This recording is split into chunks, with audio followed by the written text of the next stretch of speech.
Hey, I'm just a guy, and these are my opinions. Sorry it's been so long since I made a video. Work has been crazy and awful and stupid and nutty. So, yeah, I've been buried under a whole bunch of stuff there. So, back to it. I feel pretty good about it. Very excited. Glad to be doing this again. For those of you that saw my last video, what makes an actor good? We're going to kind of go onto the natural progression to what makes a film good. So we can break it down into several, probably millions and millions of different components. But really, we're going to try to boil it all down and make it simple. All right, before we go any further, we got some spoilers. I'm going to spoil some films that were created in the 90s.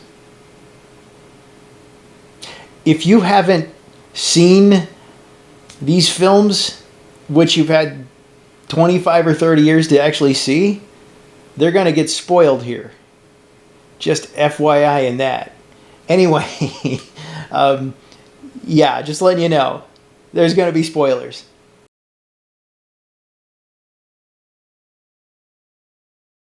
Now, say what you want about rom-coms.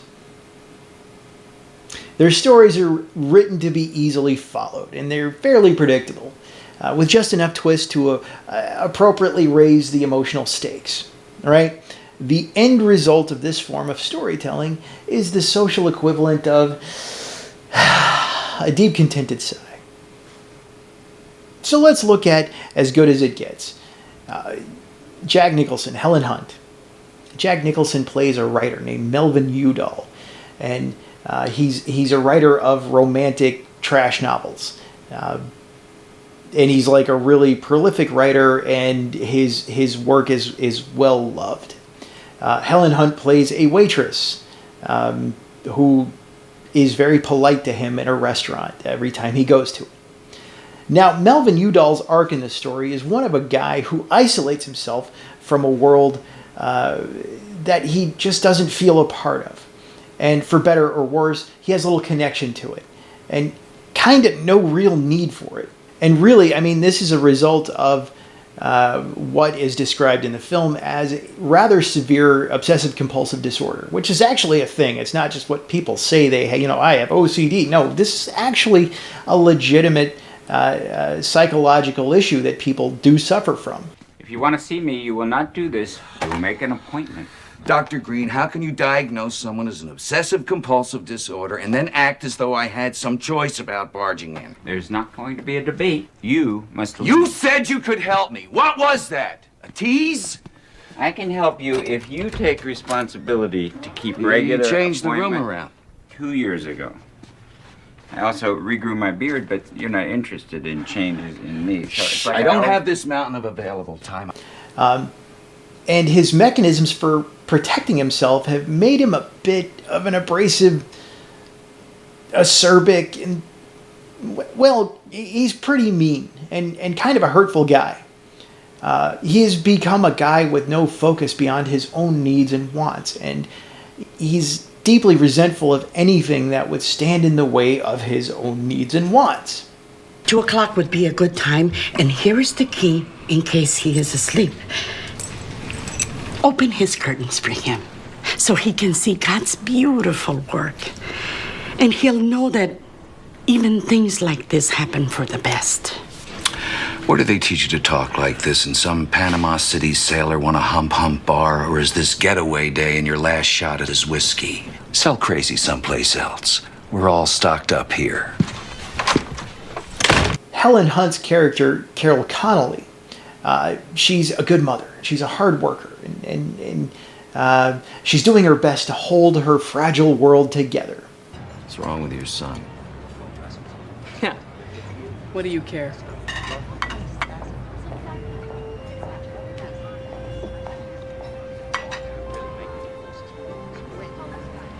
He's got to fight to breathe. His asthma can just shoot off the charts.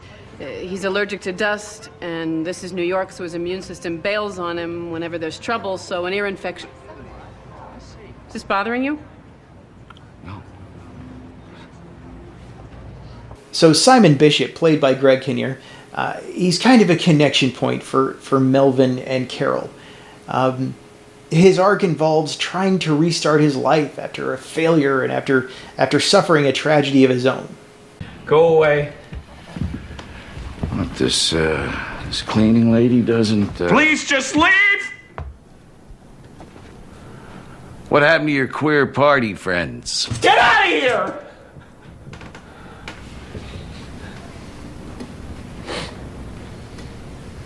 Nothing worse than having to feel this way in front of you. Nellie, you were a disgrace to depression. Rot in hell, Melvin. Now, as the story progresses, the characters become entangled. They're deeply resistant to the change that could ultimately improve their lives, believing that it would be easier and that they'd just be better off shouldering the burdens themselves and being alone. We all have these terrible stories to get over, and you... It's not true. Some of us have great stories, pretty stories that take place at lakes with boats and friends and noodle salad. Just no one in this car. But a lot of people, that's their story. Good times, noodle salad. What makes it so hard is not that you had it bad, but that you're that pissed that so many others had it good. No, I don't think so. Not it at all, really. So even pain in a familiar situation is comfortable. Change is a scary thing, and we would endure pain to simply avoid the further pain of change. So yeah, this makes for like a fantastic storyline. It is a well-told storyline in a pretty simple package. It's basically all of those things that you would find in a rom-com. Is this a rom-com? Kinda, and it's even more brilliant because it ends as a rom-com without actually having to endure the will they won't they drama early on in the. It's a really brilliant kind of more engaging rom-com. I'm a huge fan of this film. Are the characters well-rounded? Are they relatable? Did you ever feel completely disconnected from the character? This is going to make you not care about what the character does. More importantly, you have no reason to care about the choices that the character makes. You have no connection to them, right? If this is the main character, that creates a huge problem because you're turned off from the character's goals and their needs and their purposes. And whatever intentions the character has are entirely irrelevant because you don't share in them, right? You just have absolutely no connection to them. And this happens way more often than you realize. We can add to that character development and growth, right? If character development is poorly done, then you're kind of alienating your audience. We can look at Catherine Zeta-Jones Douglas's character in Ocean's 12. Now, as it turns out, some movies are absolutely disabled by a love story, especially when it occurs randomly and suddenly and entire sections of the film are jarringly oriented towards it. Sometimes a love story, when you try to wedge it in somewhere it doesn't fit, somewhere it has no reason to fit, just doesn't work, as it turns out. Now, keeping with the feel of the Ocean's films, the twist was placed in such a way that it would come back and tie everything together. I get that. What I didn't get was the grinding halt that occurred as a result of the radical shift in story every time she came onto the screen. It's as though an expressionist painter was handed a slab of clay and told to finish his creation with it, even though he's halfway done with the painting. Right? Miss Zeta-Jones Douglas is a fine actress, to be sure. In this,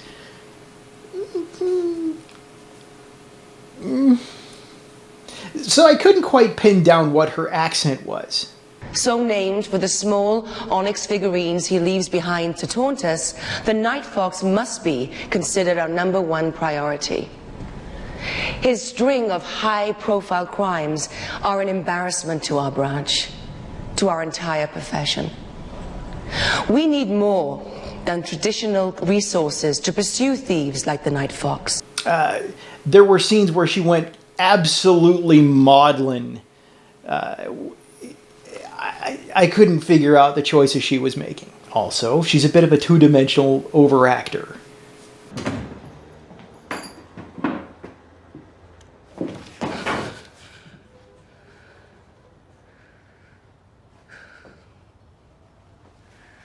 Now, you don't have to love the character because you don't share anything with the character. So, a word about something that people vastly overuse, right? And they shouldn't because they don't understand it. That thing is empathy. Have you no empathy? Empathy is feeling something for someone because you share in their experience. If you don't share in their experience, then you feel sympathy. It's that simple. Empathy requires a shared experience. I can't possibly know what a woman feels having a baby, right? I can't possibly begin to imagine what a woman goes through when she is in labor. So if I were to stand next to a woman and say, hey, I feel empathy for what's happening to you right now, I will be entirely 100% completely in all ways, absolutely 100% homogeneously wrong. I will be wrong because I do not share her experience. I've never gone into labor. I've never had a child. I can't. It is completely impossible. So I have no empathy for that woman. I have sympathy. I can say, hey man, I don't understand what you're feeling, but I feel for you. I do. I love you. I feel for you. That's sympathy. That said, we need to stop overusing this word when we're describing sympathy. Now, moving on rapidly, consider a character who is famously wealthy and had a privileged upbringing. Suppose there's a character who is a drug addict or a criminal or an astronaut. How do we understand this character if we can't identify with them, if we do not share their own personal experiences with them? We share the same motivations and feelings of loss. But if we don't share experiences with a character, which is actual empathy, then we can't identify. We're all just out here sipping Mai Tais, shaking our hips and catching waves. Are they insane? Do they think we're immune to life? How can they possibly think our families are less screwed up, our cancers less fatal, our heartaches less painful? Hell, I haven't been on a surfboard in 15 years. For the last 23 days, I've been living in a paradise of IVs and urine bags and tracheal tubes. Have you ever heard of somebody meeting somebody famous and they spend time talking about how, hey, they're just regular people like you and me? That is empathy.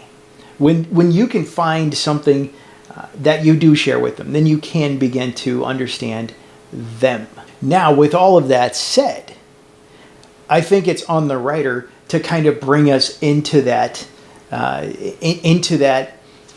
idea of how we share the same motivations, how we share the same feelings, how we share the same drives and needs as people at a basic root level, regardless of our situation, regardless of how wealthy we are, regardless of whether or not we're astronauts, regardless of whether or not we're this, that, or the other thing. It's what we share. It's what we can share.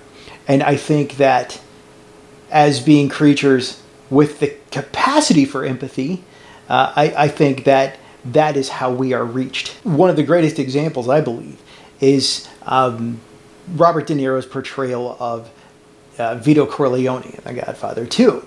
Here's a guy trying to make a living for himself and for his family.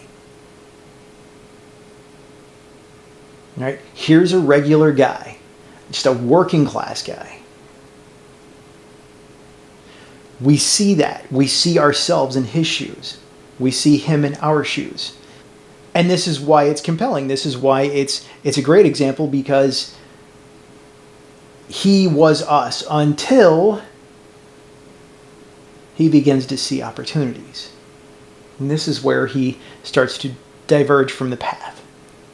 All right, these are the things that he does to make himself become Don Vito Corleone,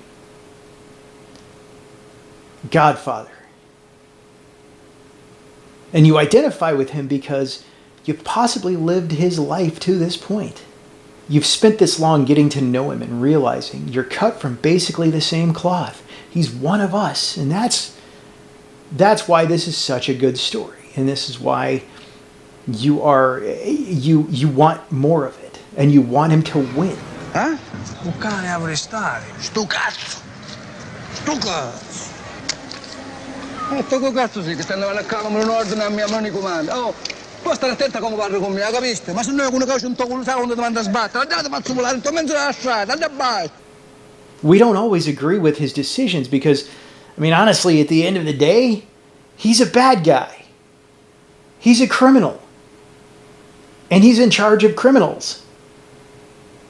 But he's portrayed as a guy who does what he has to in order for others to flourish. The rent stays like before.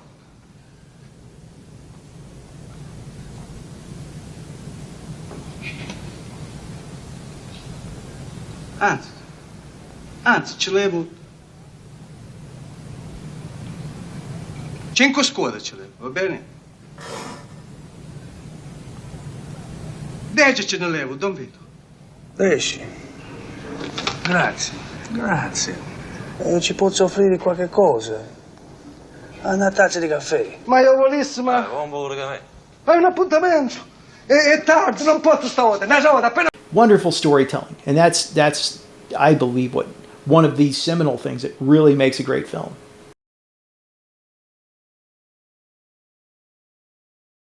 Dialogue can be natural and it can be authentic.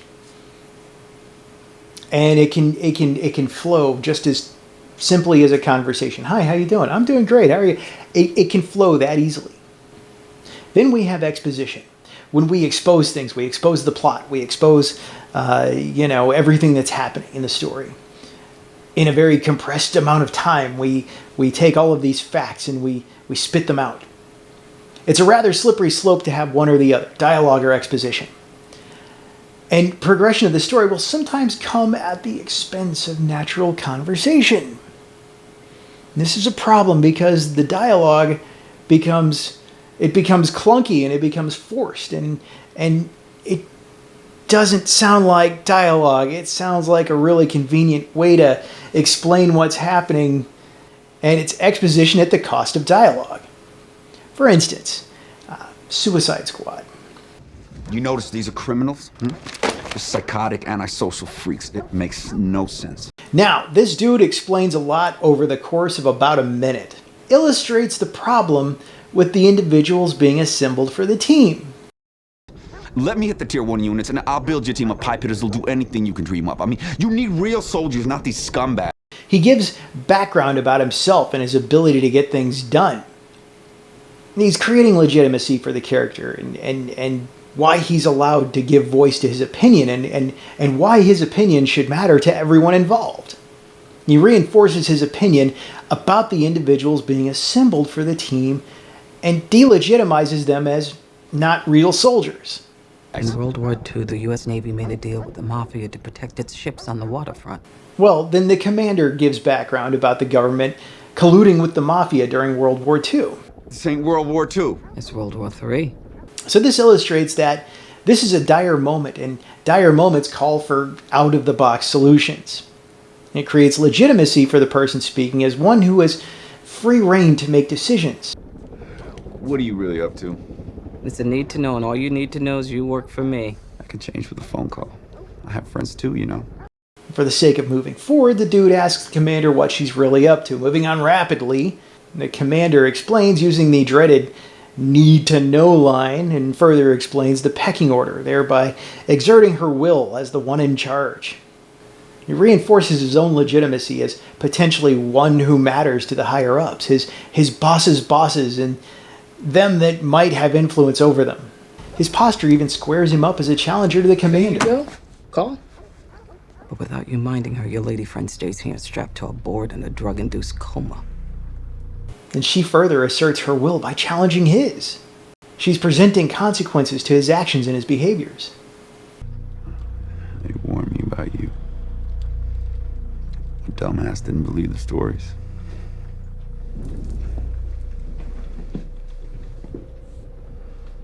Nobody does. And he goes on to offer more exposition about the commander, alluding to stories he's heard about her. This is likely not the first time she has used out-of-the-box solutions in the past, and she also seemingly garnered a reputation for herself. It's just overflowing with important information.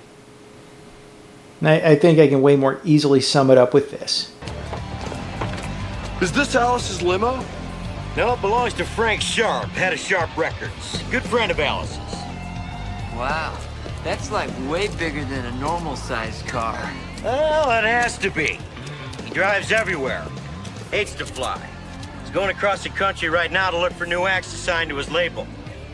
Next stop is St. Louis, then he's gonna come back through Chicago on his way to Detroit. Thanks.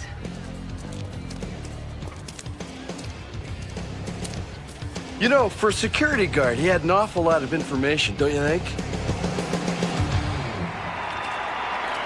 Thank you, Milwaukee! It's a thing where the director and the writers don't trust the audience to connect dots. Now, there's an expositional technique which is not as bad as exposition through dialogue, but it's exposition through narration. As we walked along the flat block marina, I was calm on the outside, but thinking all the time. So now it was to be Georgie the General, saying what we should do and what not to do, and Dim as his mindless, grinning bulldog. But suddenly I vidded that thinking was for the gloopy ones, and that the omni ones used like inspiration and what bogs ends. For now it was lovely music that came to my aid. There was a window open with a stereo on, and I vidded right at once what to do.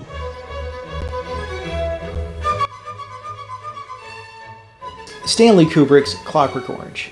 So Kubrick did an amazing job making this film. It's basically a live-action reading of Anthony Burgess's novel. The audience is immediately introduced to the characters through the language of the narrator. And what follows is the story through his eyes. I'm a big fan of this. I'm a big fan of how it was told. Goodfellas. Goodfellas also did the same thing. Fantastic example. Though it's a bit more heavy-handed with explaining. In spite of that, the story is saved by amazing incidental dialogue. For us, to live any other way was nuts.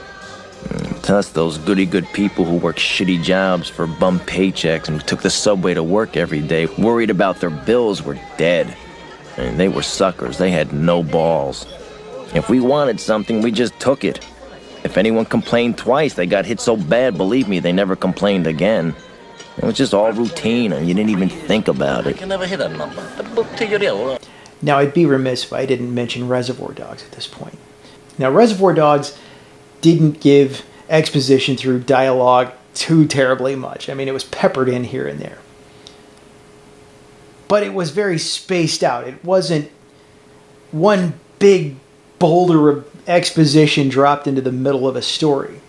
Now, while not using narration, the story unfolds without ever completely setting the stage for the events. You have to watch it to piece the story together, and this makes for quite an enjoyable experience. Though, that's a bit relative given that it's a pretty violent film peppered with some pretty colorful language and euphemisms and such. Quentin Tarantino did something that I wish most directors would do. He trusted the freaking audience. Right? The audience can put the pieces together to form the picture. It's engaging. Right? It makes me part of the story because now I'm having to pick up clues. I'm having to pick up pieces of the story and put them together. I'm having to connect the dots. Right? I had to work for it. It didn't just pick up a spoon and start force feeding me, information, it treated me like an adult. And that's why the film was just so gosh darn satisfying, even though it played out like a Greek tragedy. Really great film. But yeah, highly recommend it. You've had 30 years to see it. I promise it. I didn't spoil it. Also, keeping with the theme of Reservoir Dogs, it's also peppered with some pretty memorable quotes. You shoot me in a dream, you better wake up and apologize. Are you gonna bark all day, little doggy? Or are you gonna bite? Oh, Christ. Hey, look, you two assholes. Come on, throw in a buck. I don't tip. You don't tip? No, I don't believe in it. Same with Goodfellas. Goodfellas is a never-ending onslaught of quotable lines. Funny how? I mean, what's funny about it? Tommy, no, you got it all wrong. Oh, Anthony. He's a big boy. He knows what he said. What'd you say? You're right. Funny how?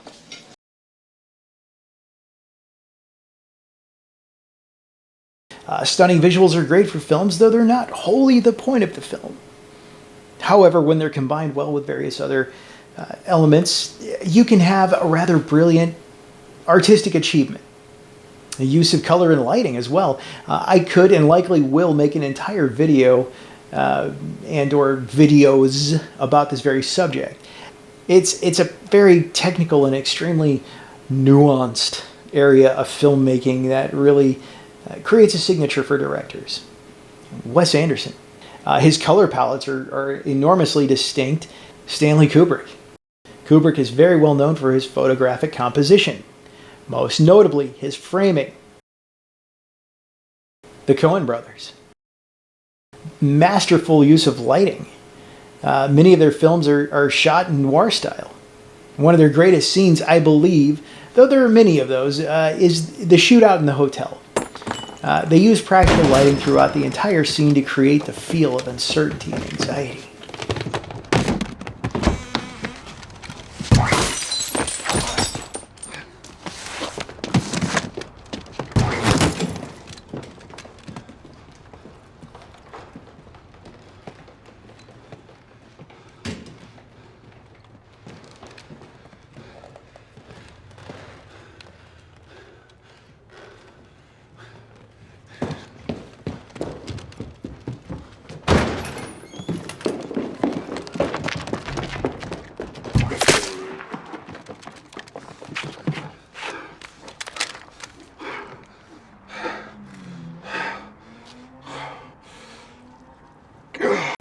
Now, obviously, these directors didn't invent these elements, but they made quite a profound use of them. And this is why you can walk into a viewing of any one of their films and without even knowing what film it is, be able to tell who made it. Right? There's a distinct feel that they can create through these elements.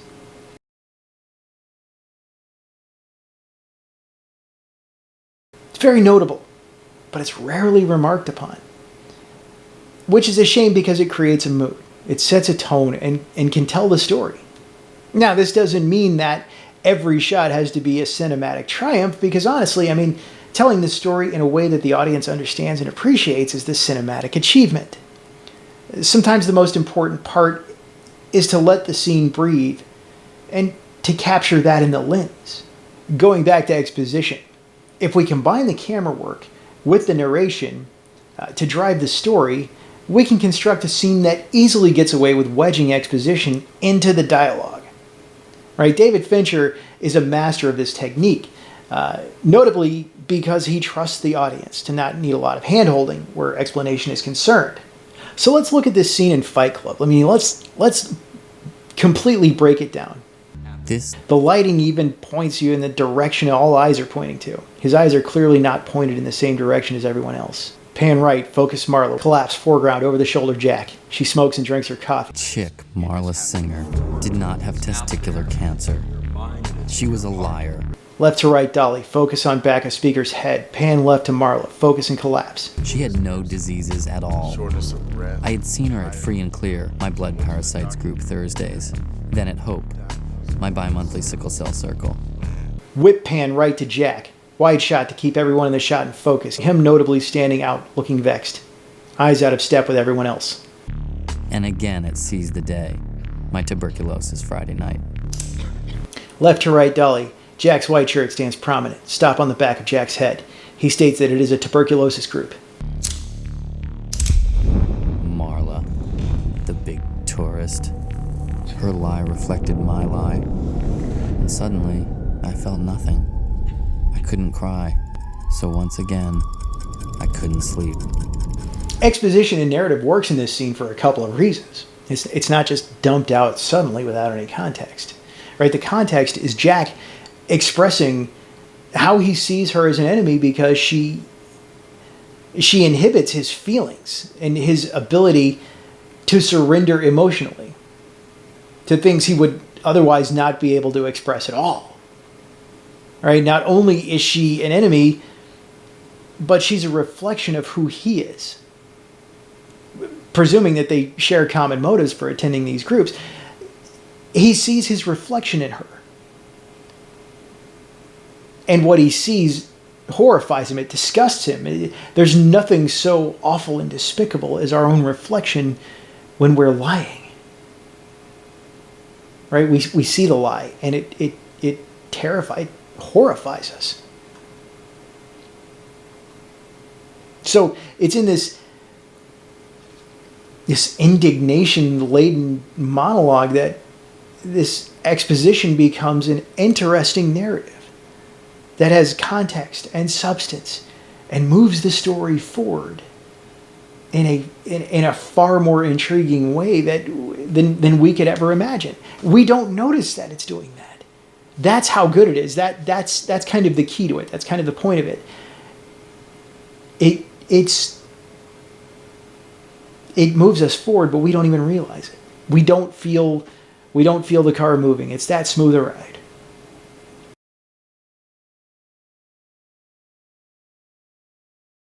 But are these performances believable? Right? Is the character real to you? Do they speak in a way that you speak and live like you live? Right? One of the easiest ways for me to identify with a character is how they interact with others or with the world. Now, if acting is nothing more than a conversation, then is this conversation normal? Or is it forced? Now, one of my all-time favorite conversation scenes containing an hour of exposition summed up into just under 30 seconds is this scene from Ghostbusters. You know, it's just occurred to me we really haven't had a completely successful test of this equipment. I blame myself. So do I. Well, no sense worrying about it now. Why worry? Each of us is wearing an unlicensed nuclear accelerator on his back. Yep. Let's get ready. Switch me on.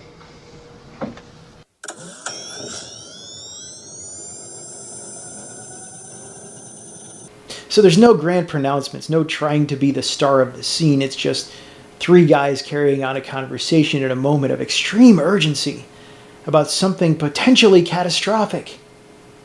But it's no big deal to them, you know. It's just another day at work for them. And what makes this scene great is what makes it funny and super informative at the same time. Simplicity. It is simple. And it's when we establish familiarity with characters that we can establish a parallel with them and thereby understand them and why they do what they do. We understand their motivations and their desires, their needs, their wants. That's good stuff.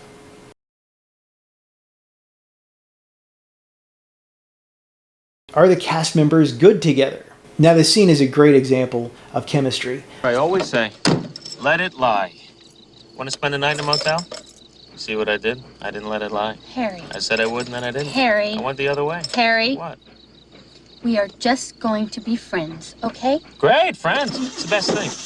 And the film follows these characters over time, over many years, through different phases of their lives, always focused on their interactions with one another. You go dancing, you do the white man's overbite.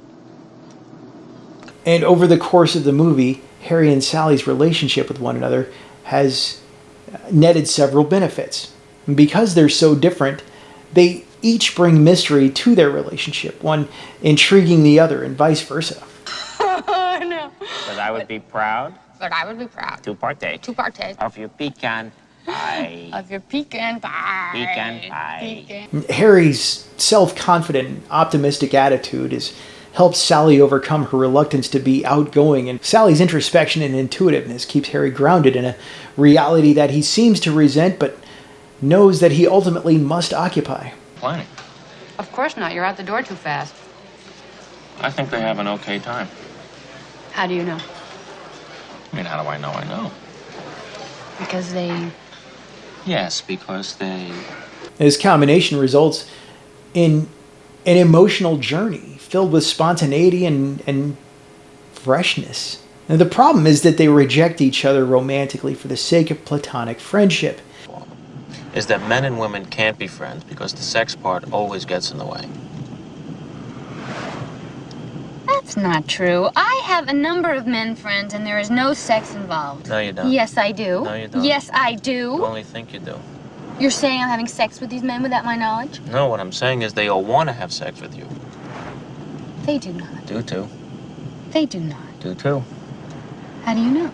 Because no man can be friends with a woman that he finds attractive. He always wants to have sex with her.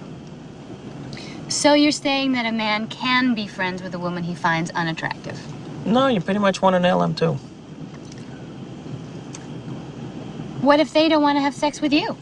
Doesn't matter. Because the sex thing is already out there, so the friendship is ultimately doomed, and that is the end of the story. Chemistry between these actors is basically what made this film what it is.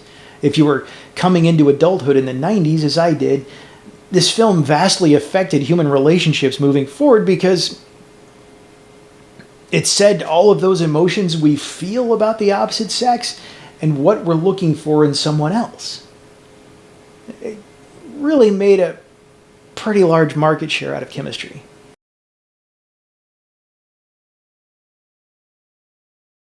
Reservoir Dogs is one of the most memorable soundtracks of any movie, in my opinion.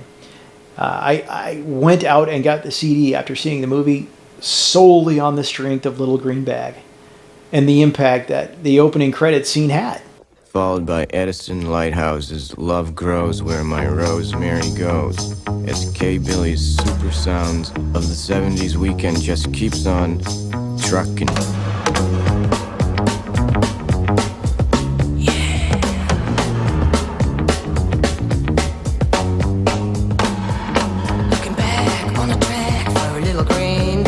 Not to be outdone a few years later by Pulp Fiction. I love you, pumpkin.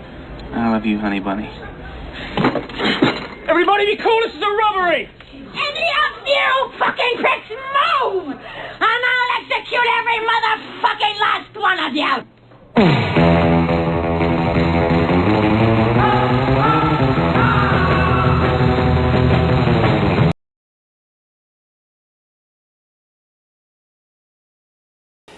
It's when we feel emotions that we feel most human.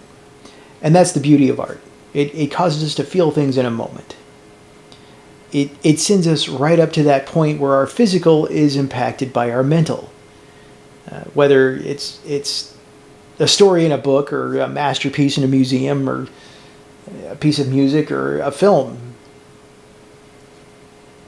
When the lake that is our physical being has a stone dropped into the middle of it, and the ripples make their way toward the shoreline, and we're forever changed as a result. That's the impact that art can have on us. That's heavy. This has been one of the greatest and most profound effects that film has, to give us such an almost all-encompassing sensory experience that can completely rattle us to our emotional cores. When we can feel deep, contented relief in a scene ending in triumph, that's what makes a good film. When we can be so consumed by the struggle of fiction that it becomes just as real to us as anything, that's what makes a great film.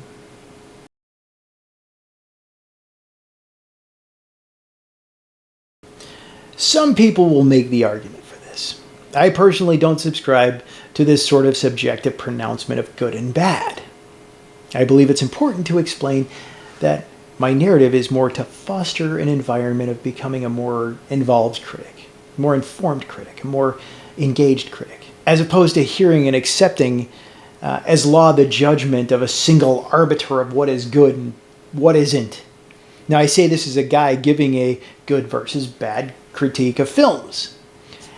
I'm encouraging you, the viewer, to take ownership of your opinion and to be a more informed consumer of film, of acting, of writing, of music, of art, what have you. Now, with that said, some of my favorite films have nothing to do with critical acclaim. And some of my favorite films have won awards so obscure that they might as well not even have won awards. What I'm saying is, you can put your fingers on the pulse of the industry and follow all the greatest films ever made according to what a small group of the smartest people in the world think. Or you can explore a vast ocean of all that's out there using that group of people as a reference to help you better understand. You might find eventually that the smartest people in the world don't entirely know what the heck they're talking about.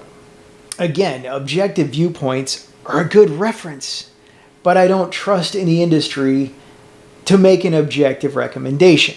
There are just too many reasons to hate something that was objectively great.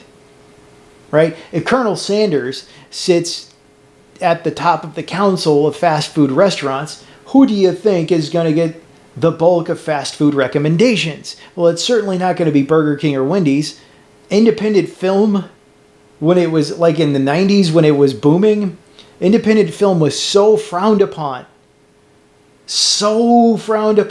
that they made a channel to make it more mainstream and marketable. Right? If your film is on the independent film channel, there's a chance that it's probably no longer an independent film. That's the way I see it.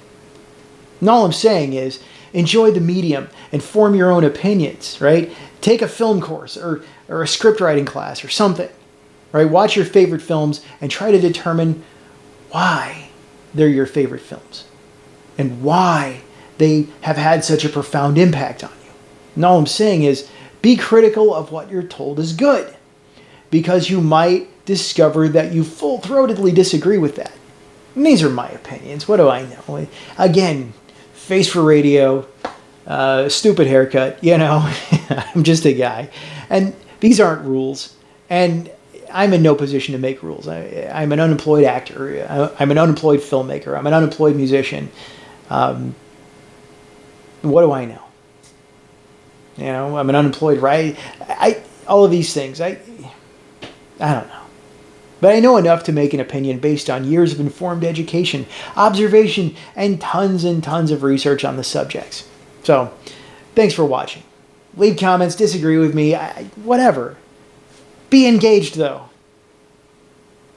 Question everything.